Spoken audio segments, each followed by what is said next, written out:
ছাত্রছাত্রীবৃন্দ, আমরা আজকে শুরু করতে যাচ্ছি এপিসোড 83। আমাদের আজকের পাঠের বিষয় যথারীতি ইন্ট্রোডাকশন টু ম্যানেজমেন্ট অ্যাকাউন্টিং। কেমন? আজকে এই ম্যানেজমেন্ট অ্যাকাউন্টিং এর যে বিষয় নিয়ে আমরা আলোচনা করতে যাচ্ছি সেটা হচ্ছে কি ব্রেক ইভেন পয়েন্ট, বাংলায় যাকে বলা হয় সমচ্ছেদ বিন্দু। ব্রেক ইভেন পয়েন্ট কেমন? আমরা অনেকে এই শব্দটা নিয়ে খুব পরিচিত, ব্রেক ইভেন পয়েন্ট, সংক্ষেপে এটাকে বলা হয় বিইপি। কেমন? আমরা যে কোনো সাধারণ কাজেও আমরা বলি যে ব্রেক ইভেন পয়েন্ট ঠিক হয়নি, অথবা এটা তো ব্রেক ইভেন পয়েন্টে আছে। কেমন? আসলে বিষয়টা হলো কি, আমরা যে পণ্যটা বিক্রয় করি সেই বিক্রয় আর খরচ যখন সমান্তরাল হয়, বিক্রয় যদি এত টাকায় করি, খরচ যদি এত টাকায় হয়, তাহলে এই জায়গাটাই হচ্ছে তোমার ব্রেক ইভেন পয়েন্ট বা সমচ্ছেদ বিন্দু, অর্থাৎ নো প্রফিট অথবা নো লস। বিক্রয় যত টাকা, খরচ তত টাকা। ওকে, আমরা এই বিষয়েই আজকে বিস্তারিত আলোচনা করব। প্রিয় ছাত্রছাত্রীবৃন্দ, আশা করি তোমরা ভালো আছো এবং মনোযোগ সহকারে আজকের পাঠ শুনতেছ।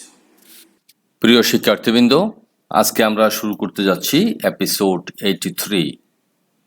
আজকের বিষয় ম্যানেজমেন্ট অ্যাকাউন্টিং এর পার্ট 4। আজকের পাঠে তোমরা যা জানতে পারবে: সমাবস্থা বা সমচ্ছেদ বিন্দু ব্রেক ইভেন পয়েন্ট, সমাবস্থা বা সমচ্ছেদ বিন্দু বিশ্লেষণ ব্রেক ইভেন পয়েন্ট অ্যানালাইসিস, সমচ্ছেদ বিন্দু নির্ণয় পদ্ধতি, আপাতন কোণ অ্যাঙ্গেল অফ ইনসিডেন্স, নিরাপত্তা প্রান্ত মার্জিন অফ সেফটি। এই কয়টি বিষয়ে আমরা আলোচনা সীমাবদ্ধ রাখবো। আশা করি তোমাদের ভালো লাগবে।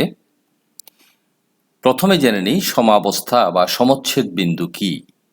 ব্রেক ইভেন পয়েন্ট এই শব্দটা কিন্তু সবার কাছে পরিচিত।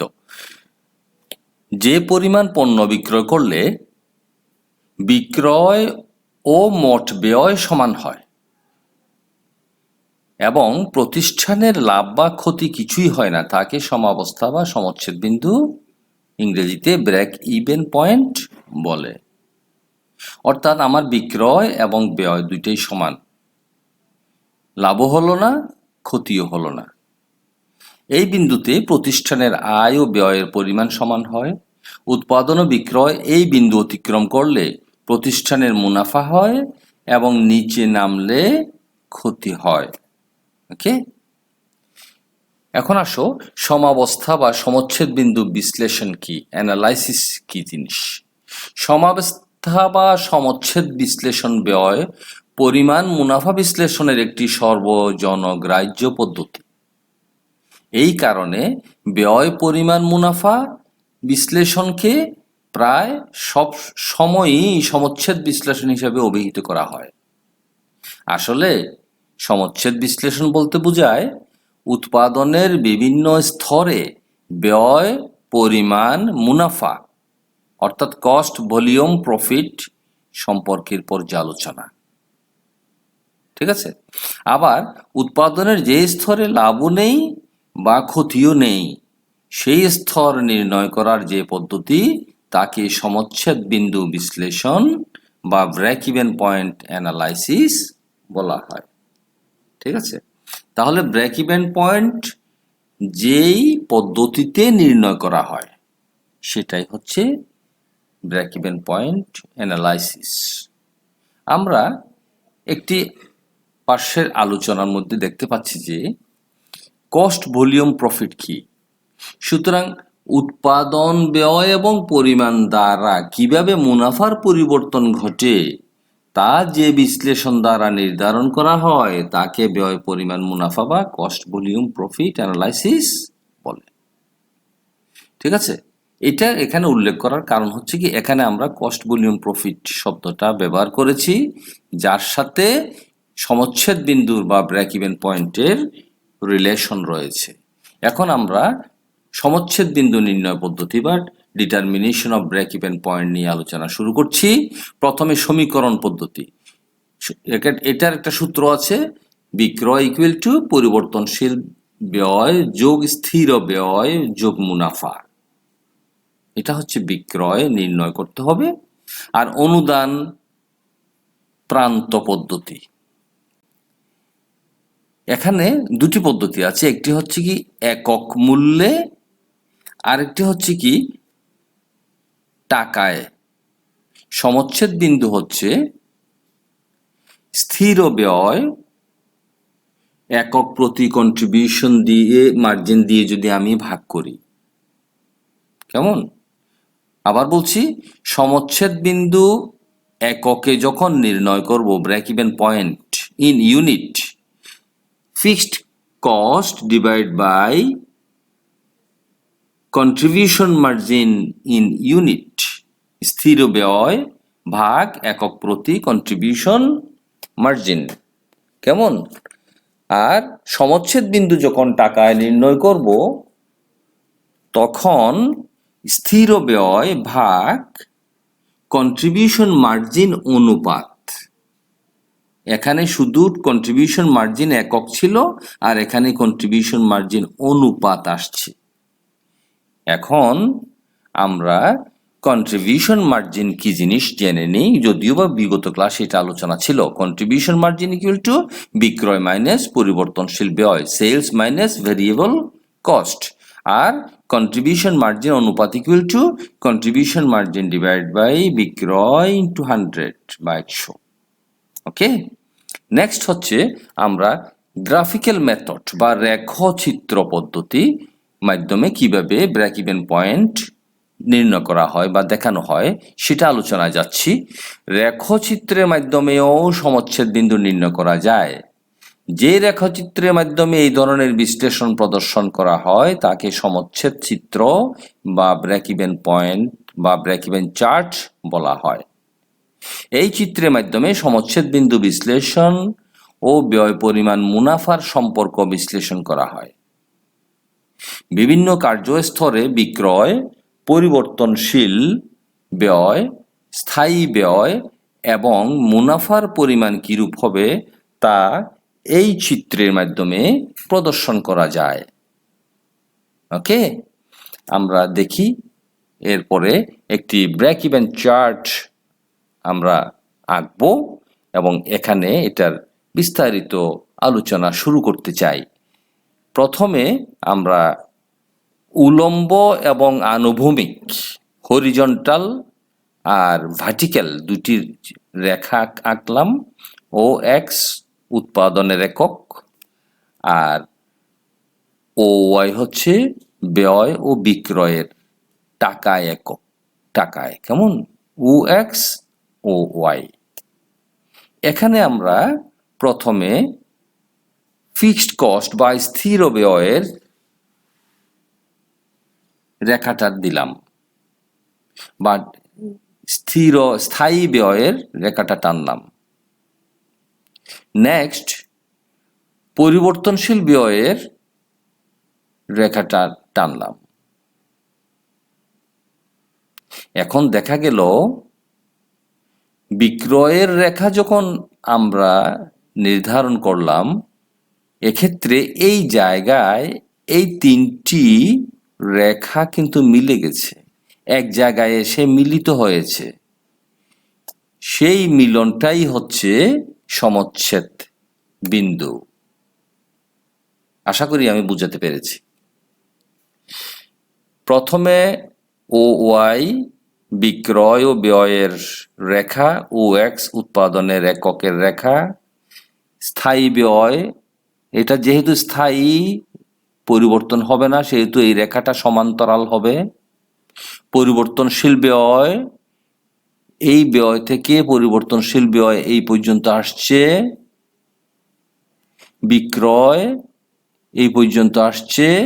এই যে মাঝখানে দুটি রেখার মিলিত যে বিন্দু, এটাই হচ্ছে সমচ্ছেদ বিন্দু বা ব্রেক ইভেন পয়েন্ট। এখন ব্রেক ইভেন পয়েন্টের ডান দিকে যে কোণটা থাকে এটা হচ্ছে মুনাফার এরিয়া, আর বাম দিকে নিচে যেটা থাকে সেটা হচ্ছে ক্ষতির এরিয়া। অর্থাৎ এই বিন্দু যদি নিচের দিকে আসতে থাকে তাহলে ক্ষতি বেশি হবে, উপরের দিকে যাবে লাভের পরিমাণ বা মুনাফার পরিমাণ বেশি হবে।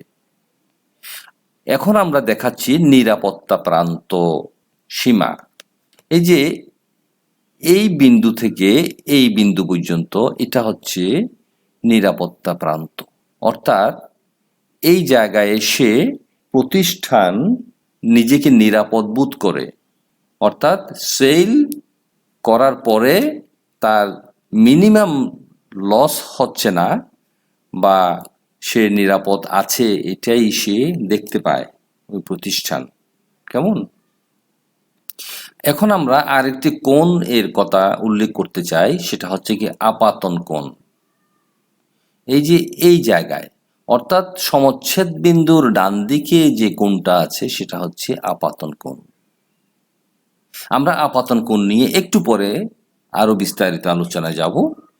আমাদের এই মুহূর্তের আলোচনা আমরা সমচ্ছেদ বিন্দুতে সীমাবদ্ধ রাখতে চাই, অর্থাৎ স্থির ব্যয় বা স্থায়ী ব্যয় আর পরিবর্তনশীল ব্যয় এবং বিক্রয়, এই তিনটি বিষয়ের যে এক জায়গায় বিন্দু মিলিত হয়েছে সেটাই হচ্ছে সমচ্ছেদ বিন্দু। অর্থাৎ এখানে কোনো প্রফিটও নাই, কোনো লসও নাই। ওকে, এখন আপাতন কোণ নিয়ে আমরা আলোচনা করব।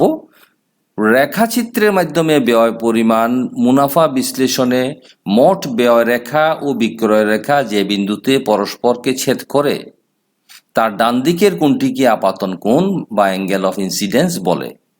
আমরা একটু আগে আলোচনা করেছি এটা। কেমন? আমি আবারও দেখাতে চাই, এই যে সমচ্ছেদ বিন্দুর বা ব্রেক ইভেন পয়েন্টের ডান দিকে যে কোণটা সেটাই হচ্ছে আপাতন কোণ। ওকে, অর্থাৎ সমচ্ছেদ বিন্দুর উপর যে কোণের সৃষ্টি হয় তাকে আপাতন কোণ বলে। এই কোণটি বড় হলে প্রতিষ্ঠানের লাভ অর্জন ক্ষমতা বেশি এবং ছোট হলে লাভ অর্জন ক্ষমতা কম হয়। কিভাবে? আমরা আবারও রেখাচিত্রে যাই। সেটা হচ্ছে কি, এই যে কোণটা আপাতন কোণটা, এটা যদি এই বিক্রয় যদি এদিকে যায়, আরো উপরের দিকে যায়, তাহলে এই কোণটা অবশ্যই আরো বড় হয়ে যাবে। যতই বড় হবে আমার মুনাফার পরিমাণ তত বেশি হবে, যতই এই রেখাটা বা কোণটা ছোট হতে থাকবে আমার মুনাফার পরিমাণ তত ছোট হবে বা কম হবে। ওকে, এরপরে নিরাপত্তা প্রান্ত। আমরা একটু আগে যে নিরাপত্তা প্রান্তর কথা বললাম, মার্জিন অফ সেফটি, এটা কি জিনিস? মোট বিক্রয় ও সমচ্ছেদ বিন্দুতে অর্জিত বিক্রয়ের পার্থক্যকে নিরাপত্তা প্রান্ত বা মার্জিন অফ সেফটি বলে। অর্থাৎ নিরাপত্তা প্রান্ত ইকুয়াল টু মোট বিক্রয় মাইনাস সমচ্ছেদ বিন্দুর বিক্রয়। Margin of safety equal to total sales minus break even sales. আমরা চিত্রের মধ্যে আবার ফেরত যাই, এই যে নিরাপত্তা প্রান্ত। কেমন? এই নিরাপত্তা প্রান্ত এটা। ওকে, এই নিরাপত্তা প্রান্তটাই আমরা এখন আলোচনায় আনলাম। নিরাপত্তা প্রান্ত নির্ণয়ের সূত্র আলোচনা করলাম। এখন আমরা উপসংহারের দিকে যাব। প্রিয় শিক্ষার্থীবৃন্দ, আশা করি তোমরা বুঝতে পেরেছো, তোমাদের ভালো লেগেছে। প্রিয় শিক্ষার্থীবৃন্দ, আমরা আলোচনার শেষ পর্যায়ে এসে গেছি। এখন আজকের যে আলোচনা ছিল সেই আলোচনাটা আমি এখানে আরেকটু করে তোমাদেরকে বুঝিয়ে দিতে চাই। সেটা হচ্ছে কি, আমরা এই যে ফিক্সড কস্ট অর্থাৎ স্থায়ী ব্যয় এই পর্যন্ত করলাম। ওকে, আর এখান থেকে শুরু হবে আমার ভেরিয়েবল কস্ট বা পরিবর্তনশীল ব্যয়। আর আমার সেল যদি এখানে এসে দাঁড়ায়, অর্থাৎ এখানে এসে শেষ হয়, তাহলে এই যে বিন্দুটা এটাই হচ্ছে আমার ব্রেক ইভেন পয়েন্ট। আমরা আজকে স্লাইডে যে আলোচনাটা করলাম আসলে এই জিনিসটাই আলোচনা করলাম, যে আমি এই পর্যায়ে এসে যদি পণ্যটা বিক্রি করি বা সেল করি তাহলে আমার নো প্রফিট নো লস। ওকে, নো প্রফিট নো লস। এবং এটার উপরে যদি আমি 1 টাকাও বেশি বিক্রি করি তাহলে সেটা আমার প্রফিট হয়, আর এদিকে যদি 1 টাকা কম বিক্রি করি তাহলে আমার লস হয়। প্রিয় শিক্ষার্থীবৃন্দ, আশা করি তোমরা বুঝতে পেরেছো এই গুরুত্বপূর্ণ একটি বিষয়, সমচ্ছেদ বিন্দু অথবা ব্রেক ইভেন পয়েন্ট। প্রিয় শিক্ষার্থীরা, তোমরা ভালো থেকো, সুস্থ থেকো। প্রিয় ভিউয়ার্স এবং অভিভাবক বৃন্দ, আপনাদের সবাইকে আসসালামু আলাইকুম।